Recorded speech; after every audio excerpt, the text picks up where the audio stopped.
সকাল সকাল বোনের ছেলের পিৎজা খাওয়ার বায়না। তার সুন্নতে খাতনা হয়েছে, তাই তার আবদার সে পিৎজা খাবে। নাকি সকালে ভাত খেতে ইচ্ছা করছিল না, সে পিৎজা খাবে। এটা চলে এসেছে সকাল সকাল পিৎজা, এর সাথে বাজারও চলে এসেছে।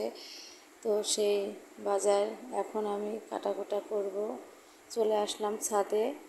ছাদে আলোতে সকালের মিষ্টি রোদ, তার সাথে সুন্দর বাতাস, আবহাওয়া এত মিষ্টি পরিবেশে মনটাই যেন ভালো হয়ে যায়। হ্যালো ভিউয়ার্স, আসসালামু আলাইকুম, কেমন আছো তোমরা সবাই? চলে আসলাম নতুন একটি ভিডিও নিয়ে। তো মুরগি কাটছি, কাটতে কাটতে তোমাদের সাথে গল্প করতে চলে আসলাম। আসলে সকালে এই বাহিরের প্রকৃতির আবহাওয়ায় আমি কিন্তু এখন আছি ছাদে।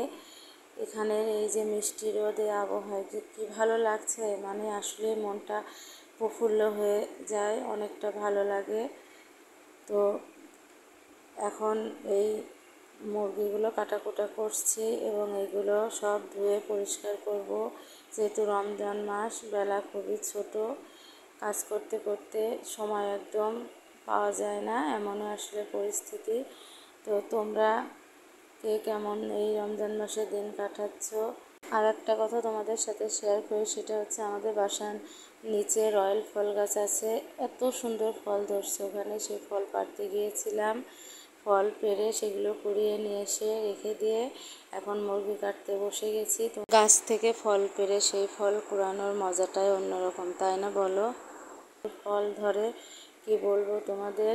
মুরগি আমার কাটাকুটা হয়ে গিয়েছে। এই পর্যায়ে আমি এই ব্যাগটা সুন্দরভাবে ধুয়ে ছাদে আসলে রোদে দিয়ে যাব। আর এখান থেকে একটু ভালোভাবে মানে দু একবার ধুয়ে রান্নাঘরে চলে আসলাম। ওখানে রোদ উঠে গিয়েছে, জাস্ট একটু দু একবার ধুয়ে এখন এখানে এসে আমি ভালোভাবে একটা একটা করে ধুবো।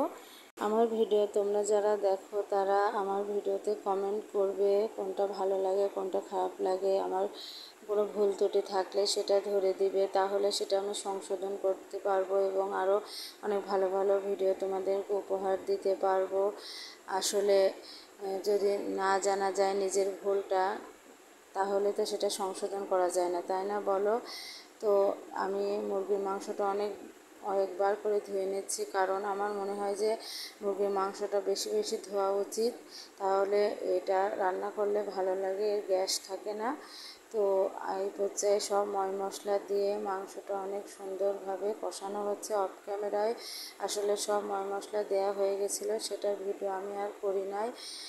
তো এখন এই পর্যায়ে কষানো হয়ে গেলে আমরা পানি দিয়ে দেওয়া হয়েছে। আসলে কষানোটা অনেকক্ষণ ধরে কষিয়েছি, আর ওটা হতে থাক ততক্ষণ এদিকে ছোলা রান্নার জন্য ছোলা ধুয়ে প্রেসার কুকারে দিয়ে আলুগুলো কুচি কুচি করে কেটে দেওয়া হবে। আর এদিকে বড়া বানানোর জন্য তোমার প্রস্তুতি করে এদিকে তোমার হচ্ছে পেঁয়াজি তৈরি করা হয়ে গিয়েছে। আর এদিকে ছোলাটা নামিয়ে তেলে অফ ক্যামেরায় তেলে দেওয়া হয়েছে। আর এই ভাজিগুলো ভেজে ফেলেছি, পেঁয়াজি ভেজে তোমার বড়া ভেজে ইফতারের সময় চলে এসেছি।